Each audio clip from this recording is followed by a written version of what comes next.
I think we're back. Yeah. All right, we're live. All right. Are we live? Because I don't think. Oh wait, yeah. Yeah, we're I was live. gonna say shit. Maddie got my God. real still for a second. Were you messing with us?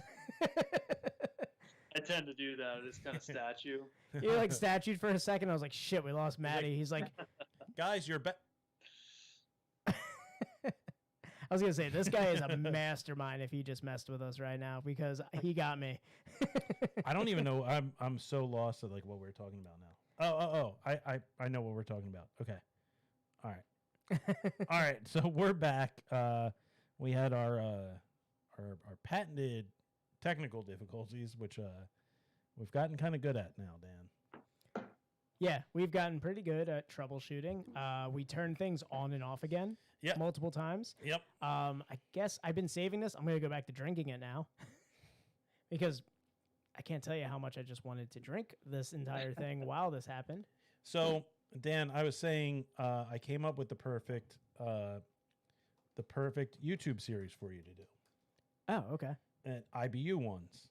Oh, like hot ones, like with Sean Evans, but it's just me with like high IBU IPAs. Yeah. And I'll just bring people on. You start with a low IBU and then you work your way up to like 100. Oh my God. I'm just going to bring non like beer drinkers onto it too and just gauge their reactions. You just do a dab of the 100 IBU. Yeah. Can't taste the difference, can you? I'm numb inside. All right. So let's finish up Merry Monks here. And we'll get into our next one. Hey, Danny Herb has shared our stream. Thanks, Danny. That's me. Oh. Yeah. I shared it. All right. Merry Monks. I don't know what else to say about it. It's a damn near perfect Belgian triple. Yeah. If you live in Pennsylvania and you haven't had Merry Monks yet, what are you doing? Yeah. If you like adjunct beers, but don't want the adjuncts, I know Matty said this is an adjunct beer, but every brewer at its most literal sense. Yeah, every new craft brewer just scoffed at that. They were like, "Oh, you added granulated sugar to it." Let me show you my banana custard Berliner Weiss Triple marshmallow. Yeah.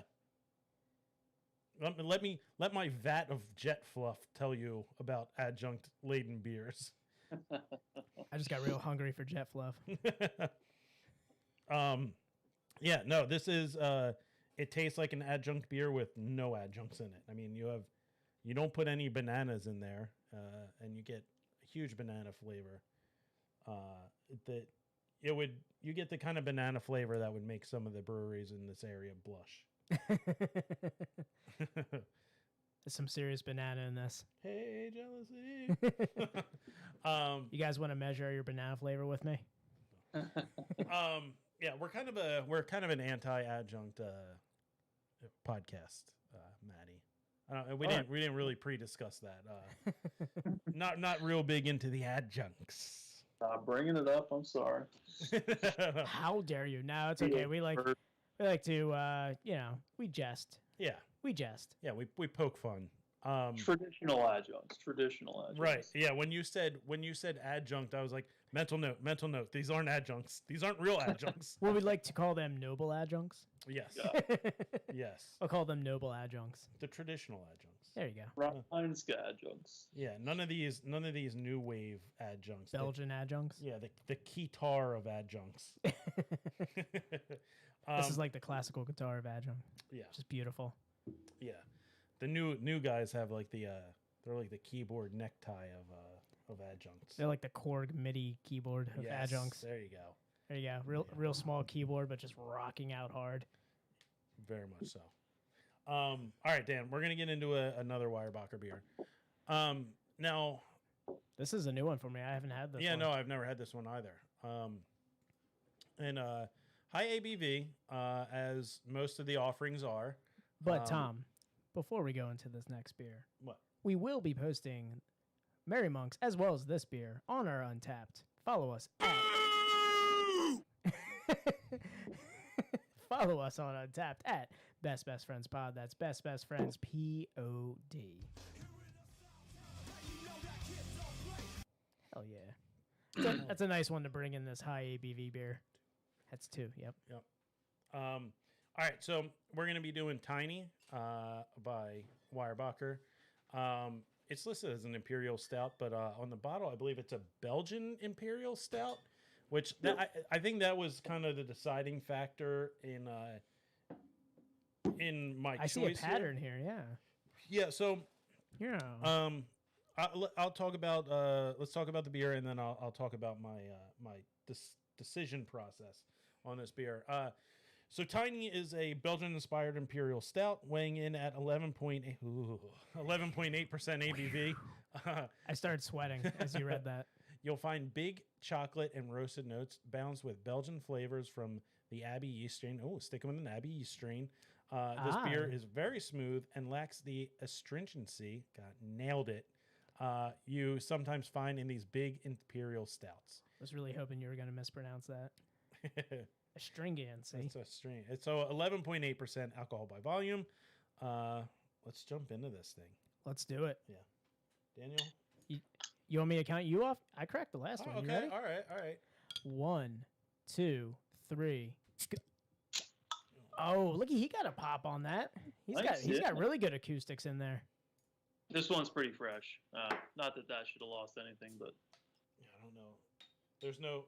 Is there a bottled on label?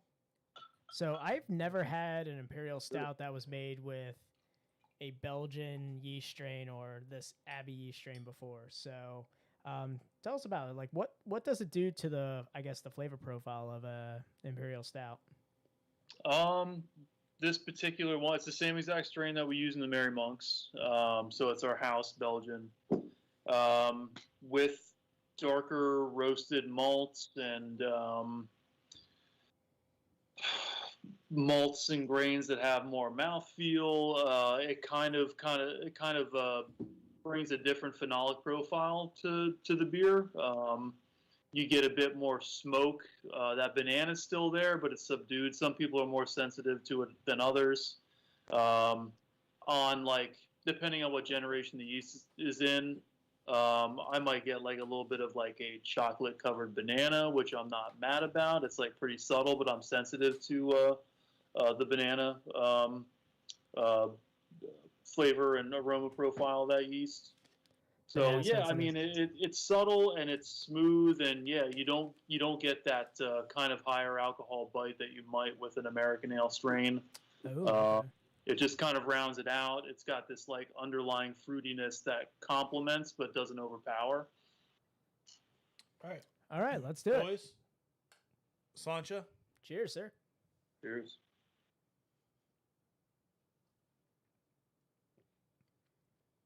You got me really excited on chocolate covered banana, by the way.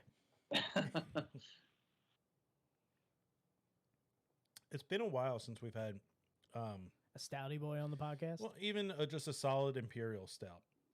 I'm trying to think of the last one we had on. God, it's been so long. We have so many beers. This is nice. Very roasty, which, I mean, I enjoy. Yeah, I love it. So the BJCP puts the Imperial Stout style 20C, by the way, if you're playing at home. For all the people playing the home game, BJCP. It's an intensely flavored, big, dark ale with a wide range of flavor balances and regional interpretations.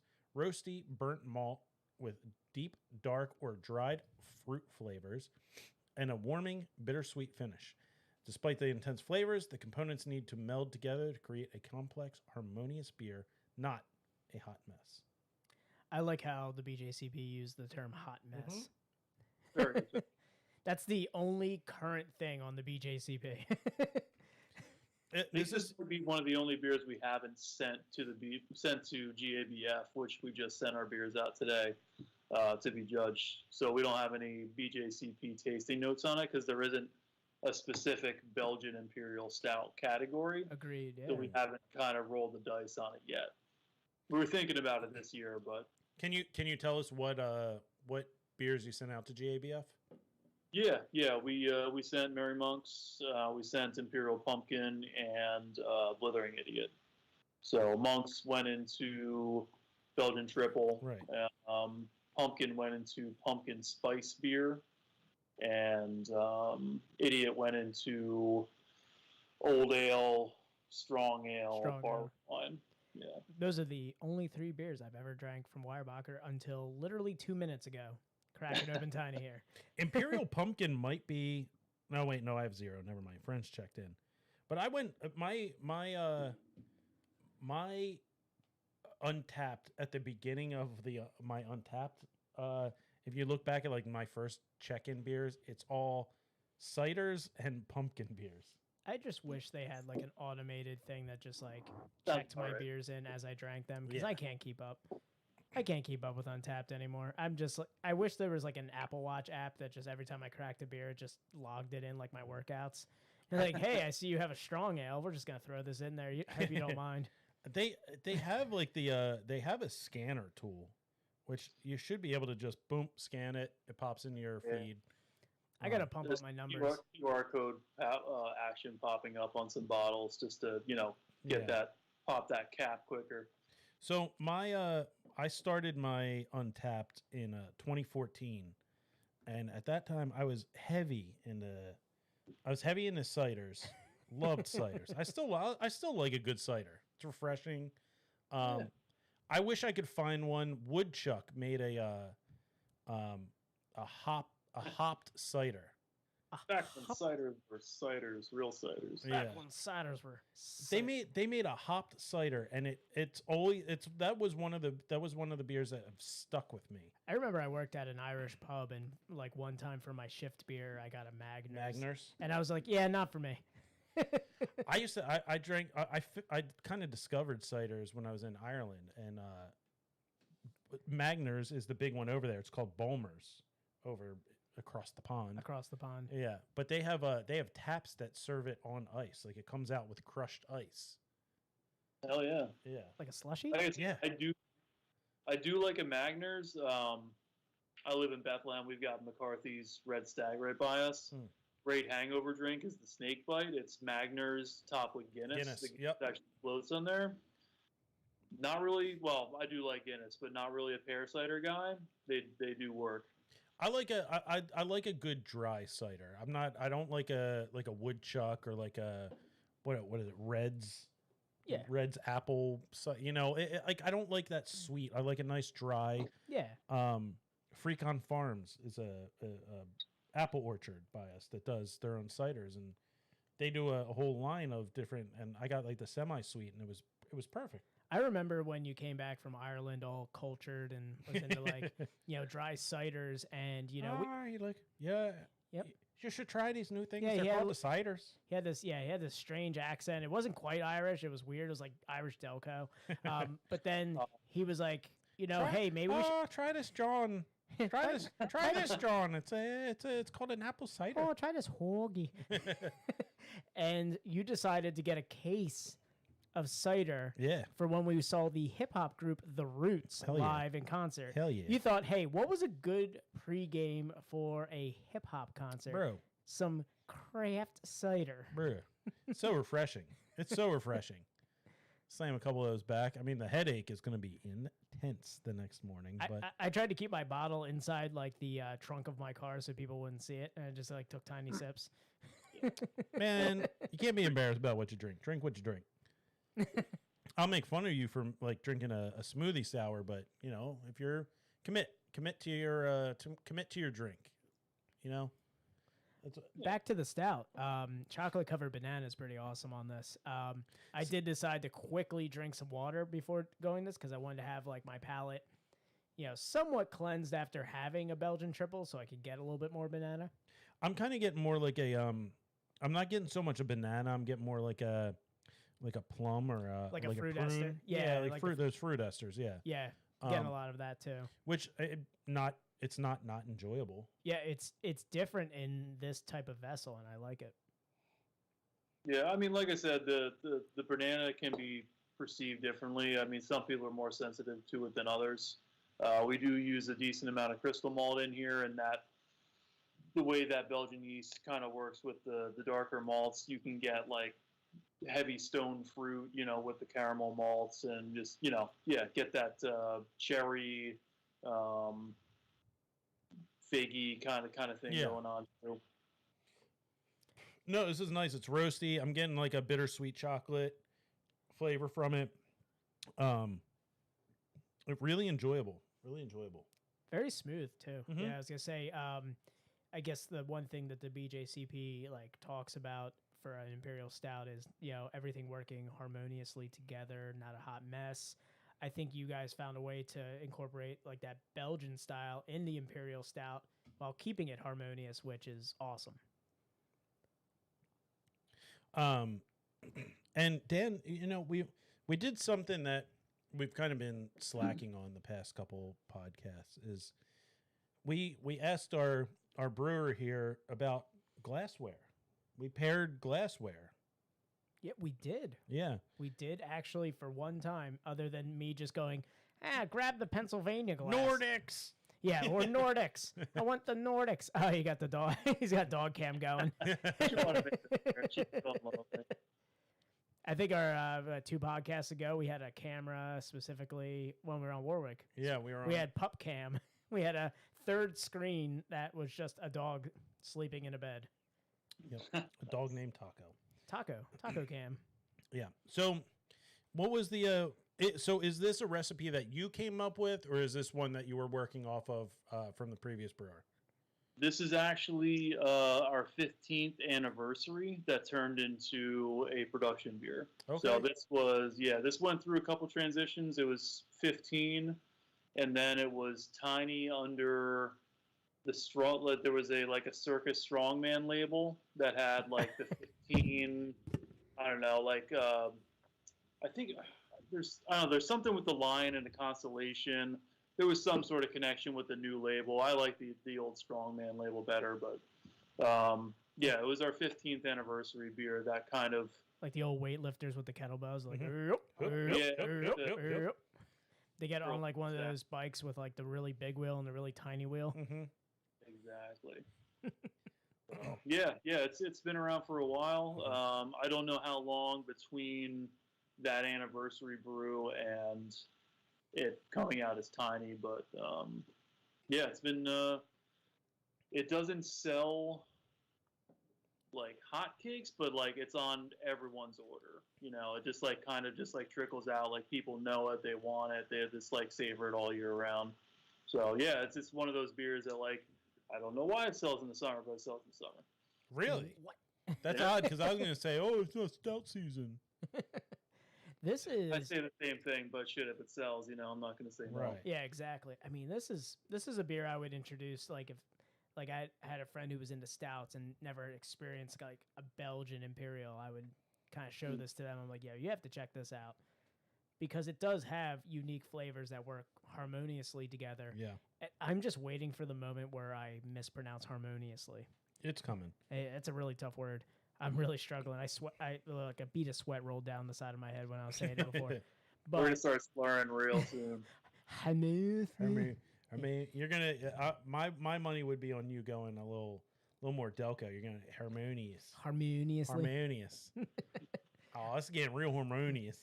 But it just works so well in this beer, and yeah, like you said, you get this like chocolate covered banana, almost like these fruit esters in a stout that you don't traditionally get in an imperial, and it just gives it a unique flavor.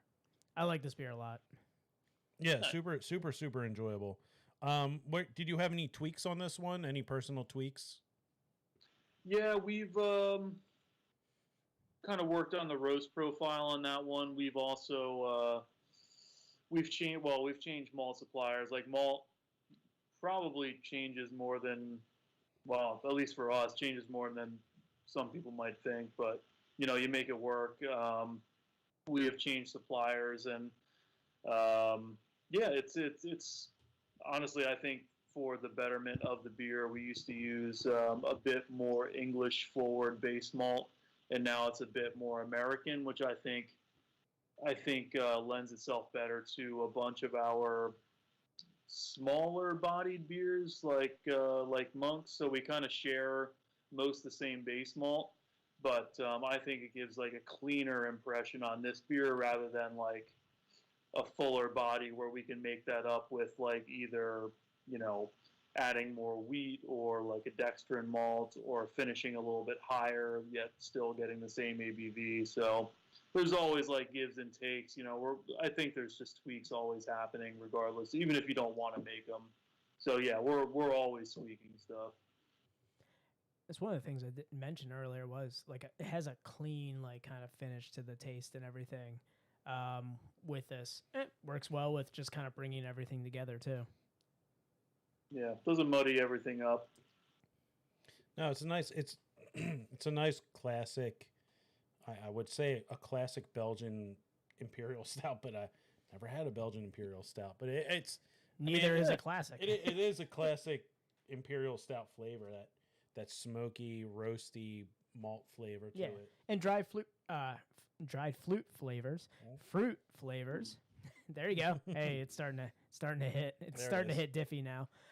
But yeah, those are prevalent in the Imperial Stout, but you just kind of accent it a little bit more by bringing in the Belgian yeast, and it works really well. So, outside of Weyerbacher, what would you say your favorite beer is? At the moment, oh man, well, I mean, we were talking about my Puerto Rican honeymoon. I was drinking a lot of Medalla Lights. It's it's here now. I'm not sure for how long, but I see the signs now that I saw them everywhere in Puerto Rico. But it's just like a crushable island beer. I mean, I was just like drinking those and sipping on rum. So, I mean, right now, it never stays the same. I don't have any brand. It looks like a beautiful beer I'm looking at right now. You literally drive through Puerto Rico and everything is brought to you by Medalla. Like they just like put their signs up everywhere advertising this bar. But yeah, it's beautiful, cheap stuff. You just buy it at beach stands and wherever you might be. This is like the natty light of Puerto Rico. Yeah. Yeah, I mean, I'm a big lager fan. Right now, drinking seasonably, whatever. Yeah, just looking for, if I go to a new spot or I see a new lager I want to see or want to try, I'll usually pick it up. So yeah, I mean, just usually a nice light lager, well done Pilsner.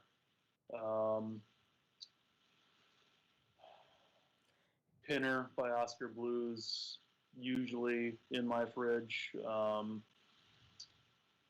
I think we saw you pre-gaming with a Corona before we started this. Corona. Don't ever make fun of my Corona. That's just important. That's just in poor taste. I'm not even sure why we had that, but yeah, that's usually in the fridge too. But yeah. Dan, what was it? Do you have a honeymoon beer? Honeymoon beer for me was the Skull IPA, because we had our honeymoon in Iceland. So as soon as I landed, I was like, I wonder if there's going to be an IPA in Iceland. And we like rolled through duty free, and they just had a pile of it. I went, thank God. It's got to be good. Thank you, guys. Yeah, I mean, traditional, I don't know how I say American IPA in Iceland, but yeah, it was like a traditional American IPA, and came in 6-packs. Threw that in the old duty-free cart as we were rolling out. I gotta think that the water profile over there is pretty intense. Oh, I had one clean. I had one of the best New England IPAs I've ever had in Iceland, and actually it was the reason. Iceland was the reason when I got married that I signed up for Untapped, because I'm like, I have to remember this beer, and I have to just post it somewhere just so I can go back and remember it when I go back there. Nice. But yeah, just super clean American IPA. The one thing on the honeymoon that I was disappointed when I should have done research first is they don't have a lot of whiskey out there.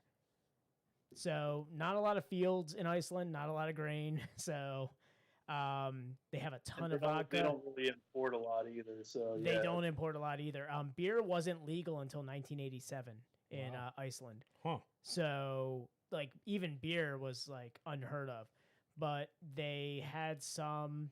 Yeah, they didn't get word about the Volstead Act. Yeah, right. They just. I asked and they didn't even give me an answer. I was like, why? And they were just, because It was like going to Germany and asking like, asking questions about everything before 1945. It was like we were on vacation. Just because. Yeah, Germany was closed. But so not there's no Germany before then. Yeah, not legal until like 1986 or 87, and no whiskey to be found. So it was just like a ton of vodka and a ton of schnapps out there. And gin. It's really weird. I think people forget like how regional whiskey is. Yes, agreed. And like there's such a close proximity of Iceland to Ireland. I was like, just bring some fucking just something from there. Just bring it over. But still, even as close it is, like shipping is probably a nightmare. Yeah, even if they do get like whiskey or bourbon there, it's good. The prices are going to be astronomical. You have no idea. I asked for one shot of Jameson at a bar, and I'll go into the conversion rate later of what I had to pay for one shot of Jameson there. It was basically a night at your hotel. Oh yeah, it was pretty embarrassing. But yeah, so you're at Riviera Maya. What was vacation beer like for you? It's surprisingly enough, it's something you can get in the States, and I didn't know that you could get it in the States until I had it there. Sol. Oh yeah. Okay. Yeah. Sol. So in our room we had a little mini fridge that was constantly stocked with chips in the fridge. Didn't know I loved it, but I do now. Chips. You ever accidentally like leave a Wawa bag in the fridge with like a hoagie, and you accidentally left the chips in there, and then oh my god, bag of Lay's. Just do it one day, man. Just give it a go. Yeah, they would put Lay's. Did it get soggy? What's that? Did it get weird? No, it was like a cold crisp. Oh no, it's great. Try it. It's like the Coors Banquet beer of chips. Two things to put in the fridge: chips and Oreos. Oreos in the fridge, way better than Oreos room temp. Right. It's like a little mini ice cream sandwich. You thank me later. So they would put bags of chips, and then we would have what were the beers? It was Sol, Corona, Corona Light. Oddly enough, Corona Light. There was a third one. I want to say Modelo, but it might not have been Modelo. And no, it was Dos Equis. Dos Equis. It was Sol, Corona Light, Dos Equis, and Heineken. And I only drank the Sol. I had one Sol, and then anytime they came back, I was like, "Más Sol, por favor, please." And that's all I drank. I never touched. I think I drank one Heineken. Not a Heineken guy. Not a Heineken guy. Yeah, I've never been on the Heineken. I definitely mispronounced what it was. It was in Iceland. It was Ulfr Skol Double IPA. IBUs on it, pretty insane. Yeah. What are we speaking here? Yeah, it's like the unrecognizable amount of IPUs where it's like, why'd you do it, guys? Just 3 question marks. That's how you know it's. It was like that and like Einstock, which you can get here if you've ever had like Einstock. I had Einstock on our 1-year anniversary. Actually, just like brought it in the fridge. I still have it in the fridge. Like I got a 6-pack. It can't be good. Yeah, we killed 2 of those beers, and it's basically the Blue Moon of Iceland. So, which isn't saying much. Yeah. All right. So, I guess desert island beer. If you're like a desert island style of beer, are you going lager pilsner? Lager pilsner. I got a soft spot for saisons. Like Saison DuPont's one of my favorite beers in the world. I could just drink them all day. I feel like everybody but Dan has like a favorite saison. Yeah, I don't. Yeah, you don't. It's like wheat beer. I just don't have a favorite. It's just there. I mean, I don't have a favorite saison. Mm-hmm. Like we've had a bunch of saisons on the podcast. You're always just like it's there. I pick out enjoyable parts of it, but like I never go. Yeah, this is actually the first brewer we've had on that did Desert Island Saison. Yeah, so it's true. Hey, surprise!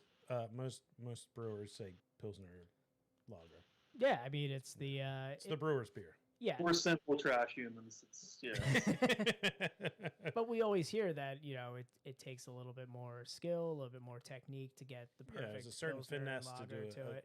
a good Pilsner. So, yeah, there's a little bit more to it. So there's a little bit more respect from the brewers, and that's why they head to that direction. And saison is, I mean, as a brewer from a brewery that we've had on, this is the first, but we've had home brewers in the past who that's all they do is saisons. Yeah. They go into their backyard and they pick wildflowers to get yeast off of, and they just make saisons, and they're like, I would drink my saisons all year. That's my desert island beer. Yeah, I went through a big saison farmhouse ale phase where I would just go to any brewery or bar that we went to and pick out whatever saisons on tap. Or, Yeah. He would tighten that scarf around his neck like extra tight, and he would just be like, I would take barkeep, give me your best saison. I would take my headphones out and stop listening to Death Cab for Cutie for a couple minutes. No, yeah. If a bar had any kind of whether it be on draft or in bottle, Sophie by Goose Island. Okay. Original before Goose Island was. The original Sophie. That was my go-to. If Sophie was on, that's what I'm ordering. So that's that. I've never had Sophie. I haven't seen Sophie in a while. I mean, I don't really go out shopping for beer too often anymore. But funny enough, guess what was sitting right next to Weyerbacher's selection at my local beer dispensary? Really? Did you get any? No, I didn't. It's tainted to me. It's tainted. I feel like it's not the same as it was.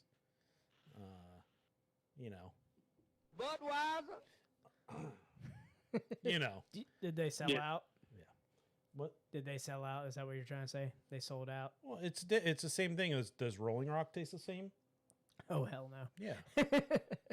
Yeah.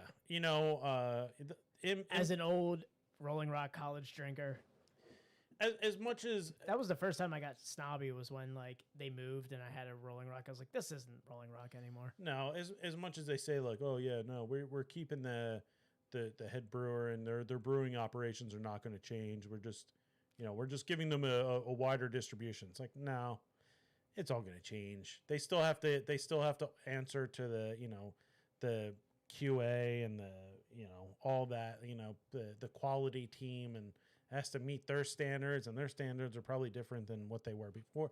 It's different. It's different. I feel like the InBev is going into just like the TVA. It's just all the Time Lords, and they're just like, we worked on Sophie a little bit. Make it consistent. Yeah, it's a no soul. It's funny that it used to be InBev or Anheuser-Busch. They used to have that training video, and it would show the reason they were putting out stuff like Bud Light Platinum, and there was all different iterations of Budweiser. Do you think that video was like, hi, I'm Pitbull, and you're watching the Bud Light Platinum training video? No, it was a real corny. It was a really corny video, but it was talking about how they wanted to make more different styles, and they weren't making different styles of beer to taste good. They're making it to take up shelf space so that craft beer wouldn't have that. And then they were like, well, eventually they got to the point where well, they're not going away, so let's start buying them all. Yep. And Sweet. that's our TED Talk. Yep. On InBev. Yeah, thank you for coming to my TED Talk. Yeah, I haven't heard of any big buys. I feel like there was a couple years there where they were really on, just getting out there, but hasn't been any bigger ones that I heard of recently. Because I think that their thought process was we're going to buy them, and then people are still going to buy it. But the craft beer community goes, oh, no. Yeah, there was an image We change. know what's going on, Yep. and we're going to stop buying it. Like, I haven't had a Goose Island in forever, and I would buy Goose Island all the time. I haven't had Goose Island since I was actually in Chicago, and that was like almost a decade ago. But I think, correct me if I'm wrong, I thought Ballast Point got bought out, and that's why they were giving out the recipes or something. Somebody bought Ballast Point. I thought it was InBev, but I mean, I could be wrong. I don't believe it was InBev. There was something that was going on. They did go corporate, and because Ballast Point puts out recipe like Instagrams. They were just like giving out. They're like, "Hey, here's our beers. Yeah, Enjoy." brew it at home. That was a while ago. I don't remember exactly who bought them. I don't think it was like Constellation Brands, because that one doesn't really matter all that much. Yeah, it was definitely someone bigger. They definitely went like macro overlord. Constellation. Yep. Yeah. Yeah, I can't Constellation remember. Brands bought them. Who was it? Constellation Brands. Oh, it bought was them. Constellation Brands. Yep. Okay. All right. Yep. Yeah. I mean, I guess that like I guess you don't hear about InBev buying anyone anymore. After like Goose Island, it kind of tarnished their reputation as being like this corporate overlord who just buys and just ruins an image. Well, let's see. Let's take a look. Let's see. Let's say InBev Craft Brands. Who? They got Wicked Weed. Craft Alliance. Goose Island, Devil's Backbone, which is that's local, isn't it? Isn't Devil's Backbone? Wasn't that Philly? Virginia. It's Virginia. Yeah, Wicked Weed. Wicked Weed and Virginia as well. Carbach. North Carolina. Yeah. Well. Yeah. So, and the InBev acquired Platform Beer. Okay. So it looks like the last one was 2014. Oh wow! So yeah, Okay. they've slowed their roll since, which is, I mean, it's good to hear that there's kind of an image issue with that. People wanting craft beer to remain kind of small, support local. Yeah. So Brewbound, a website covering the craft beer space, said last year, AB InBev's two largest craft brands, Goose Island, has 550,000 barrels, and Shock Top, 430,000 barrels, declined 7% and 23% respectively. Yikes! I mean, it's just that's. They own Kona too. Yeah. That's okay. Yeah. So that's why Kona stopped making one of my favorite beers. Was it was like a passion fruit. Oh wait, adjunct? Hold on. Do tell. Yeah, no, Do tell, Tom. yeah, Continue. it was an adjunct beer. What the hell was it? I forget what it was called. It was called like Big Kahuna or something like that. They going along with it, but they put it out for like 3 years and then it just stopped. Yeah, so they bought that, and It's strange. And then like InBev made some serious cuts over the pandemic, especially in our local area, putting some people out of jobs in Philadelphia. Mhm. So Yeah. Well, for Yeah. the benefit of. I guess Other when like some people when they start a brewery, it's like, hey, maybe the goal is one day we're gonna get bought out, we're gonna make a lot of money off this, and that's it. The end. it's like that Real Big Fish song, Sell Out. Sell out. Good song. It's a great song. It is. We got off new metal. Thank you. Oh, I mean, Well, ska is the new metal of punk. I was gonna say. Whew. Yeah. You want to talk about disdain? We'll talk about my punk ska podcast later. Yeah, maybe. We'll go. Coloring in checkered shoes with Dan. Yeah, I really think that kind of like backfired in their thought process of acquiring these craft brands, thinking like, oh yeah, the craft beer drinker isn't going to notice, and it's like, no, they kind of pay attention, and when they find out that is buying up all these craft breweries, they're going to stop buying beer from those craft breweries. And then they're gonna ask, what's wrong? Yeah, what's wrong with the beer we got? I mean, the beer we got drank pretty good, don't it? It does. I mean, you can go locally to any brewery, and I would think that. I mean, the beer we got drank pretty good, don't it? I would think so. I think the beer we got drank pretty good. Some of the beers. Most of the beers. I would say a majority of the beers. Yeah. Sometimes your breweries make a beer with key limes and graham crackers and marshmallows and kettle sour it, and I mean, shit, it's what the people want. It's what the people want. It's what sells. it's Tom, I know. I know. You know what you're doing. I know. You know what I'm doing. I actually really enjoyed that beer. I know you did. I actually You keep really bringing it up. really enjoyed that beer. Bring it up. You're gonna get me fired. Well, I'm putting an asterisk on it. Tom enjoyed that beer. There you go. Tom enjoyed that beer, and Tom wants to try the other adjunct laden beer that just came out. All right. Dan, I think you might have one more question for Matty before we go into our what are we calling it? Garbage time? Garbage. I mean, we don't have. I mean, we had a little bit of technical difficulties. We can. I mean, we'll see about garbage time if we have time for it. Okay. But one thing I always like to ask, because it comes from my background skateboarding, is there's always interviews in the old skate magazines. It was like the favorite skaters, favorite skater. Was it your favorite pro skater's favorite pro skater? I always like to ask a brewer who his favorite brewer is, whether it be like somebody you looked up to in the past or somebody current who is just catching fire and you're just really hyped on. So I like to ask all of our brewers, who is that one? It could be either one though. So really, who's a brewer that could be your favorite, or somebody current right now that you really look up to? Currently. I mean, I know going through brewing school, Vinny at Russian River, he was an idol.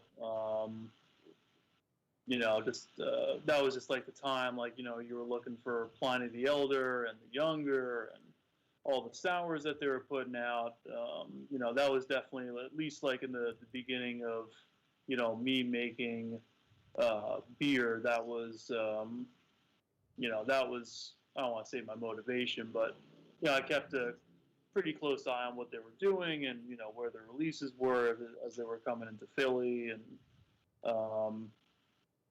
right now, I don't want to say like any, no disrespect to any brewer in particular, but, breweries that are doing it, I kind of have like a different approach, where a brewer doesn't make a brewery, the team makes the brewery.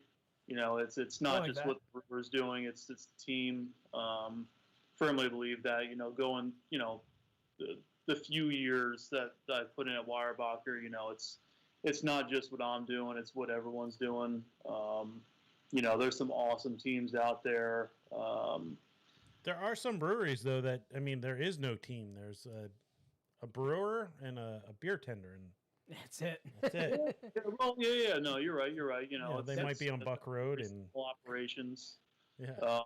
But I hate to put it on. I'd still. Well, yeah, if it's a team effort, and I think that's like a cool perspective that you have with that. Like, as the team as a whole kind of doing it too. I do agree. Russian River, Pliny the Elder. I had it this year for the first time in like a couple of years, since like when it was so hard to find. I casually went to a restaurant and they had it on tap. I was like, are you kidding me? And I was like, okay, I'm just going to get it. I hope I don't taste the line. I hope it's just as pure. I hope it is as pure as I've had it before, straight out of the bottle. And it was so consistent. That is a highly respectable one, I would say, right there.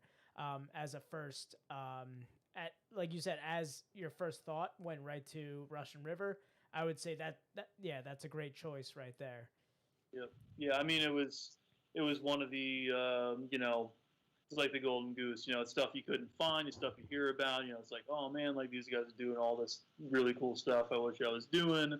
I'm learning it, like paying attention to what they're doing. Like, he was pretty vocal, transparent about all of his some of the stuff that went into the recipes. They weren't great social media, but it wasn't really that great back then. But not at all. Yeah, you had to find out from restaurants. You couldn't even find out from Russian River where it was going to be.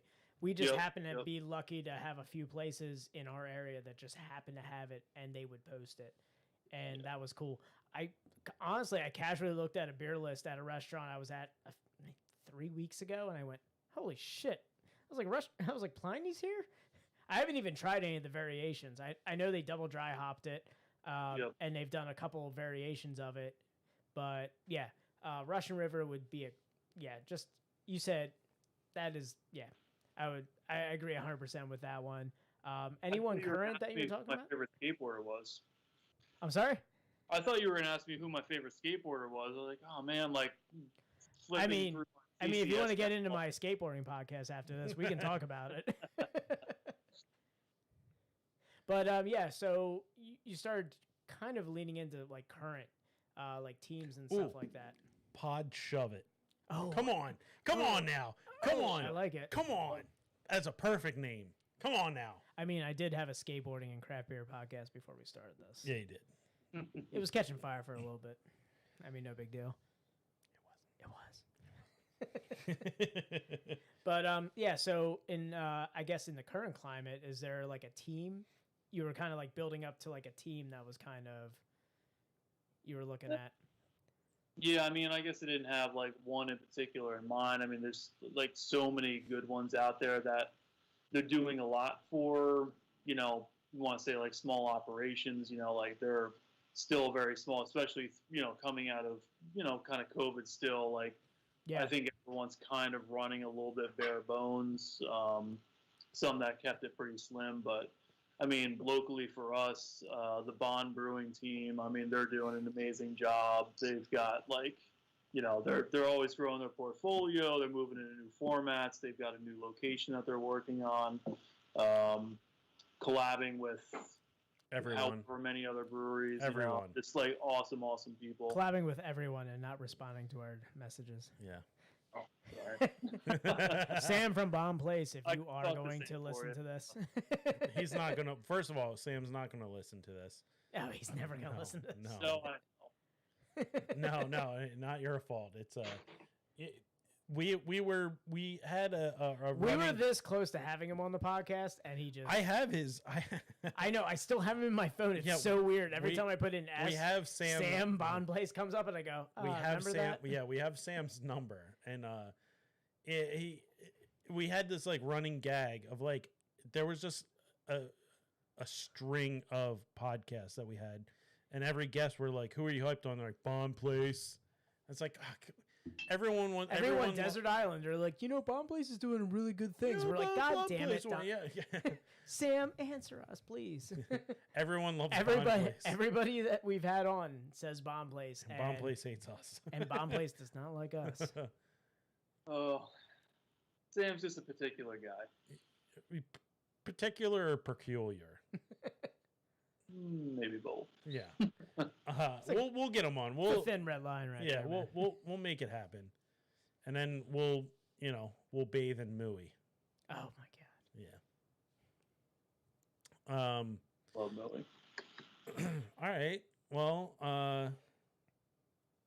I'm still drinking this stout right now. It's delicious. I've been babying it. I'm like, this is so.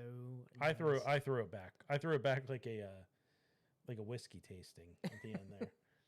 I was thinking about that, but you know what? I've been getting more fruit esters as it's been getting to room temperature, so yeah, it's definitely opening up a little bit. All right, so let's wrap this up. We'll go in a little bit extra time, and then we'll get out of here. Sounds like a plan. Let's go through our social media and everything, guys. Thanks again if you're still sticking with us on the streams. Thank you. Follow us on all our social media. It's Instagram and Facebook at Best Friends Pod. That's Best Friends POD.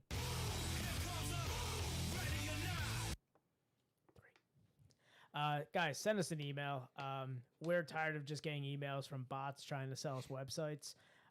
Send us an email if you're a brewery you want to come on the podcast. If you work at a brewery that wants to be on the podcast, send us an email. It's bestbestfriendspod@gmail.com. That's bestbestfriendspod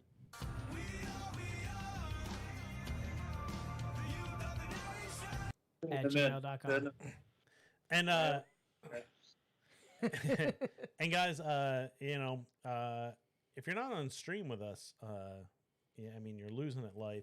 You don't get to experience technical difficulties live with us. Yeah, it's rough. It's seamless when you're listening to audio. It's just 1 minute you're listening to a conversation and it cuts back into a new conversation. Next minute, Xfinity is like, "Fuck you." Yeah. When That's you're not on the stream, first fuck I've used in the podcast. Okay. If you're not watching on stream, you're not getting to see my pit stains grow. Yay. Big. Whenever there's a technical difficulty, he starts getting real saturated. Yeah. He's like a sponge, like as you start to put it through the water and you start seeing it get darker. I'm just watching him like, shit, I have to go reset this modem. And he just starts getting darker around his t-shirt. I'm just like, fuck, he's sweating again. I know. I got to stop wearing I just got to wear black t-shirts. That's all I can wear. We need to get like a neoprene tracksuit for you. That's just like a quick wicking. A new tracksuit, you say? Yeah, you haven't worn the tracksuit in a while. That's why I brought it up. I know it's summer months. I can't be wearing that. All right, we'll get back in the winter. All right. Yeah, but if you're not on Twitch with us, you're missing out. Live stream, joining the chat, throwing out questions for the brewers that are joining us. You can join us on Twitch at twitch.tv/bestbestfriendspodcast. That's twitch.tv/bestbestfriendspod. I've actually petitioned this a couple times to be removed because lesser of two evils. You want to do it, Dan? I know exactly what song needs to replace this. So what song needs to? We'll do it in the extra time for Twitch. No. It's gonna be Rock the Party all night long. I can't believe you didn't have that on there. We're gonna do it right now. Why can't I search Apple Music right now? And it's bugging me. No, we're gonna talk about this. Okay. Let's close out the podcast. Let's talk some guest plugs. Yeah. Matty, do you have any plugs that you can throw out there? Guys, have any events going on? Not really coming up. I would just keep it simple. Yeah, nothing really to plug. All right, guys. Well, follow them on Instagram. It's at Weyerbacher_brewing, Untapped at Weyerbacher, and website www.weyerbacher.com. Yeah. Do you want us to put out your personal Instagram, or do you want to keep that on the DL? Yeah, you can put it out there. It's fine. Yeah. You can follow Matty on Instagram at Wart_Lord. It's Wart Lord. Wart Lord. Slide into his DMs, guys. Yeah. And then you can message Weyerbacher_brewing and ask them why they didn't repost any of the stuff we put out about them. We're looking at you. Yeah. We're looking at you, interns. We're looking at you, brother. All right. Guys, Dan, you want to do our plugs? Yeah, we'll talk. We've got a plug coming up here. So last week we had them on. So I just wanted to talk about Four Local Beer occurring on September 18th. That's going to be in Fort Washington. If you want more information, go to fourlocalfoundation.com to purchase tickets. Follow them on Instagram at Four Local Beer Fest. It's going to be a great beer fest. They've got a pretty crazy setup for their beer fest. It's going to be different from a lot of the ones you've been to before. We're talking table service and the chance to actually purchase the beer you have at the beer fest at the beer fest. You like a beer that you have at the table, you can go right up to the table and buy that beer. So, hey, this is great for the breweries. This is great for the people attending. Go check it out at Four Local Beer Fest is their Instagram, fourlocalfoundation.com. Cool. All right. Dan, what do you think about Matty? New friend of the podcast? New friend of the podcast? I mean, I feel like we're going to talk about skateboarding later, so I think we're going to be talking about that. I mean, he kind of likes POD a little bit. I saw him tapping his foot a little bit. I can see he was moving a little bit. So He really was. yeah, he definitely was. New New friend of the podcast. New friend of the podcast. All right, Matty, you are a new friend of the podcast. You're going to be joining our friend circle. You can expect your welcome package in 7 to 10 business months. Have we sent out a care package yet? It hasn't been 7 to 10 business months yet. It's been 7 to 10 business months since the first person we talked to. That's not no. No. We'll have to go back and check our notes. There's no way. There's no way. There's no way. There's no way. We've only been doing the podcast for like 3 or 4 months. Oh man. All right, everybody. Really, we got our most viewers right now. Most viewers in the stream right now. As we're all right, everybody. Well, it's been episode 77. Everybody remember, Dan? Well, I'm getting all out of whack here. All right, Dan. Oh yeah, you have one. Yeah, you have 2 sound drops. All of our actually. our new viewers can enjoy this. Dan, just know one thing. I love ya. Always have. All right, everybody. And Matty, I know you were counting. I said there was going to be 6 POD drops, and you only counted 5.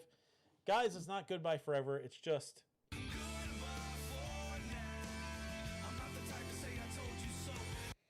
I'm not the type to say I told you so. All right, everybody.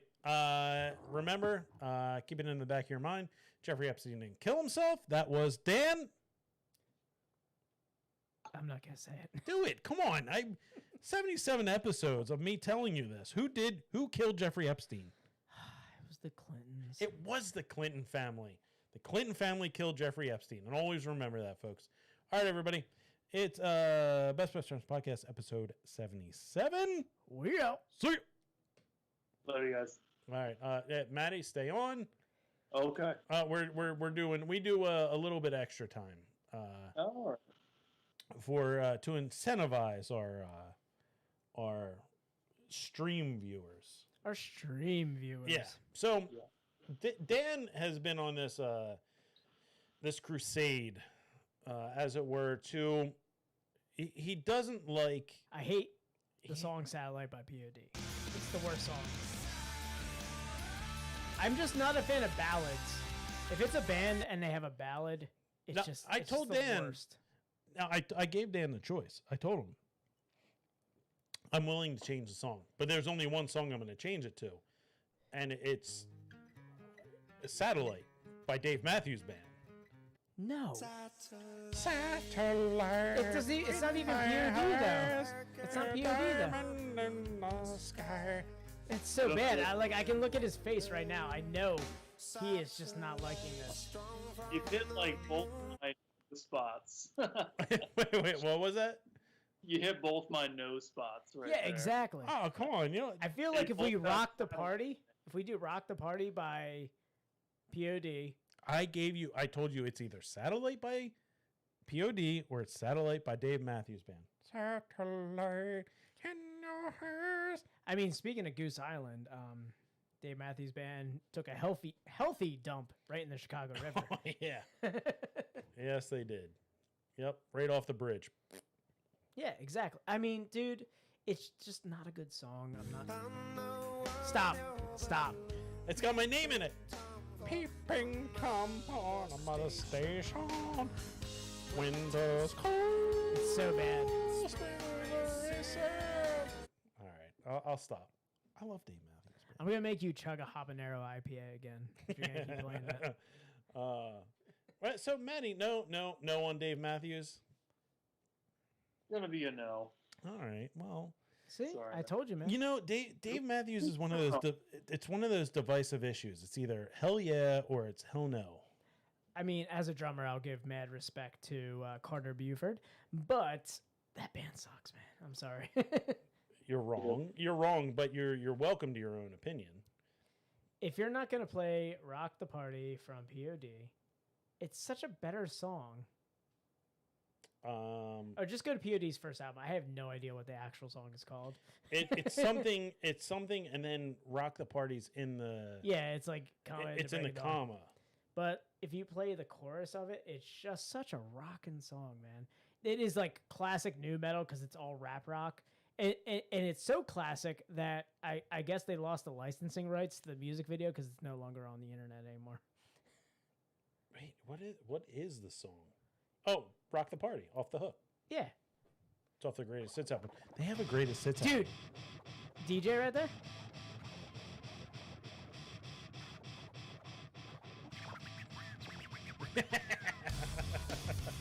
Come on, man. It's like looking around for better music. I don't know what's up.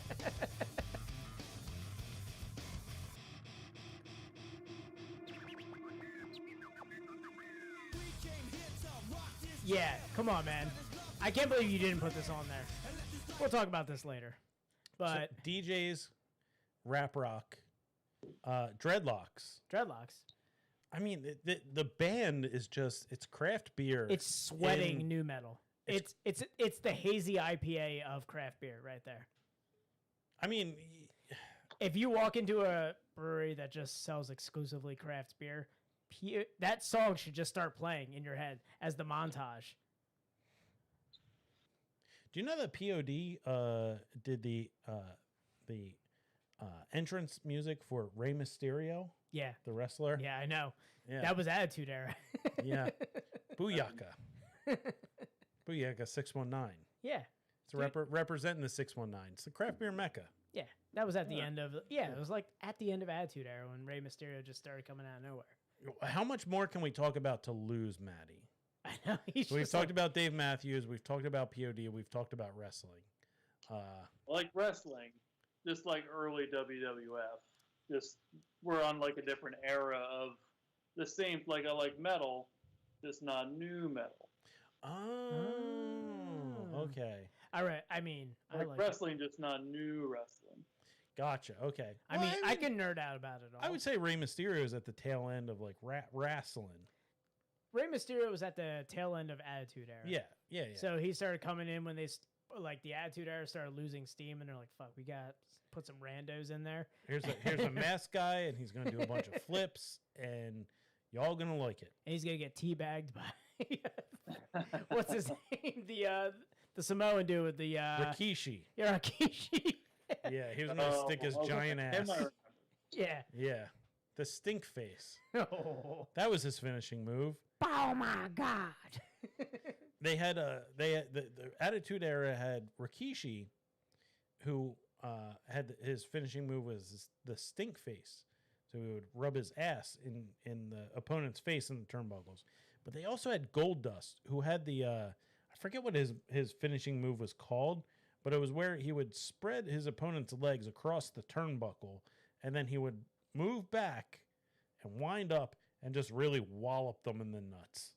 Oh yeah, it was the castrator or something. No. He just- It was because he had some Hollywood gimmick, but he was painted gold and he was very Very gold. Androgynous. androgynous. Yes, and he was sexually fluid. Gender fluid, androgynous. Yeah, yeah. I forget what it We're was. a very progressive podcast. I forget what that was called. Exude progressiveness. I forget. He would do the. Oh yeah, yeah. He did the whole movement too. Yeah. Oh yeah. Yeah, he What was wore it that called? like pleather out, that full body suit. I'm so glad we went into wrestling. Yeah. I mean, we can go into skateboarding, and I'll just talk for hours, and you're gonna get bored. Go ahead. Go on. No, we're not Dan. gonna do it. Yeah. I mean, I really enjoyed the tiny. That was a very enjoyable imperial stout. It's been a while since we've had an imperial stout on the I would say podcast. this stout is the attitude era of imperial stouts for this podcast. Yeah. Would you agree? It came out like stone cold. It asked for like 3 cans. I meant to mention, you know, we talked about like a Merry Monks in our yesteryear of our Christmas beer, Double Simcoe being, you know, the IPA to go to. But this was reminiscent of, you know, Dan and I had a period in our beer drinking lives of we wanted to find the darkest beer possible. Oh yeah, and you mentioned that brewery earlier Yep. when you mentioned Pinner. Yeah, Dale's. or Oscar Blues. Oscar Blues. Yeah. Yeah. Their 1050 was like our.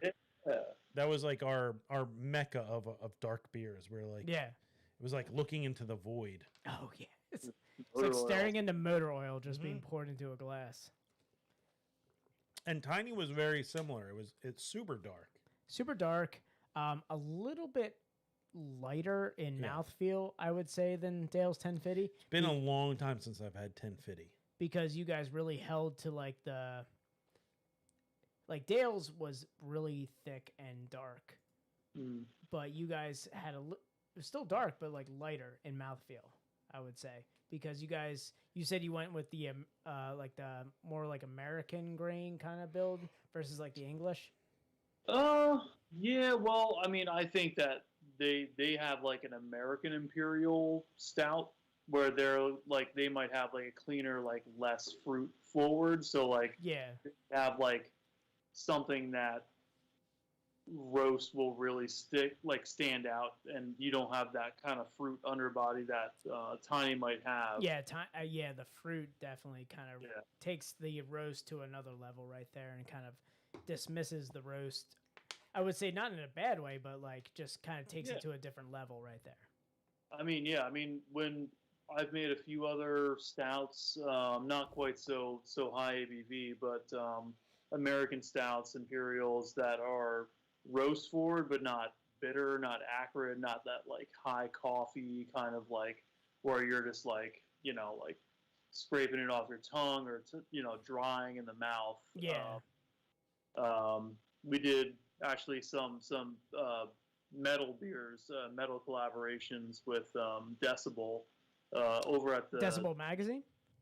Yeah, the Beer Metal Festival in Philadelphia. We did a collaboration with Decibel. We did Infinite Eclipse. It was probably like awesome. the most roast forward beer I've ever done, and it turned out like really really awesome. So you guys and I would say locally Broken Goblet. I was did going to that say too.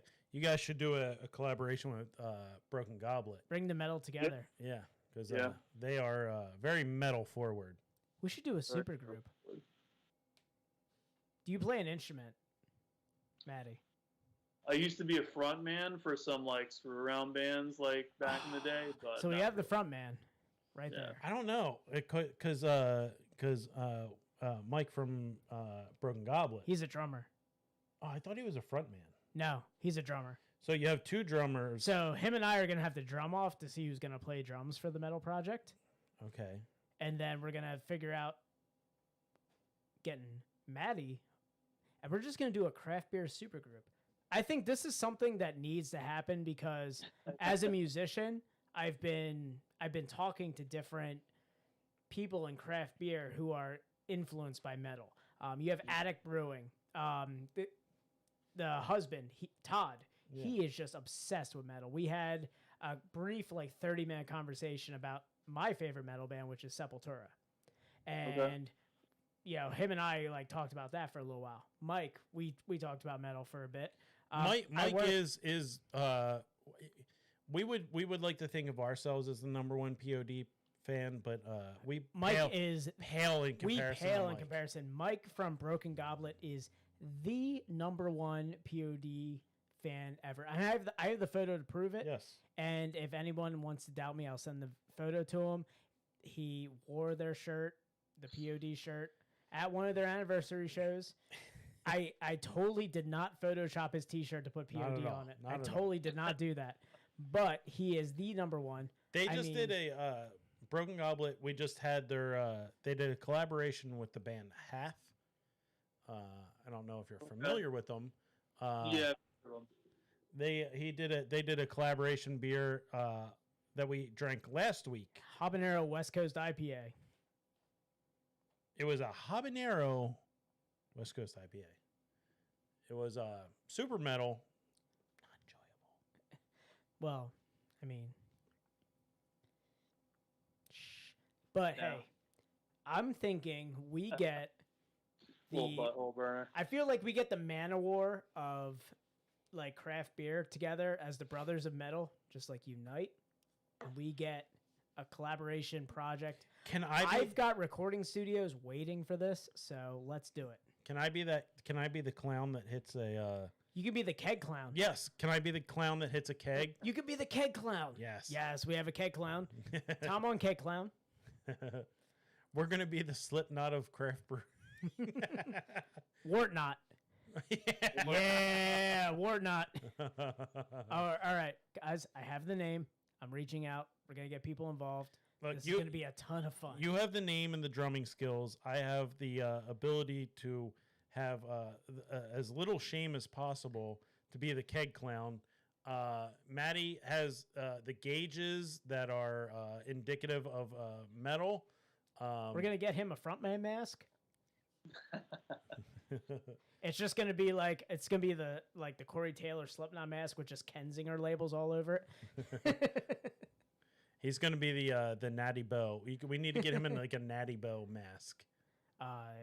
Yeah. I will take that. We're gonna do this. I am totally making this happen now. All right. Let's let Matty get out of here and Yeah, and get he some probably sleep. has an early day going on. Yeah. So All it's right. Monday night. Everybody's got an early day tomorrow. Yeah. All right. Matty, we appreciate you coming Yeah, on. thanks again, man, for coming on. This has been a Thanks for ton of having fun. me. It was awesome. Yeah. We'll be in touch. We'll put the episodes come out on Wednesday. And then we'll post My invitation to Wartnot's going to come out on Thursday. where yes, check. So we'll put out we'll post a release picture and all that.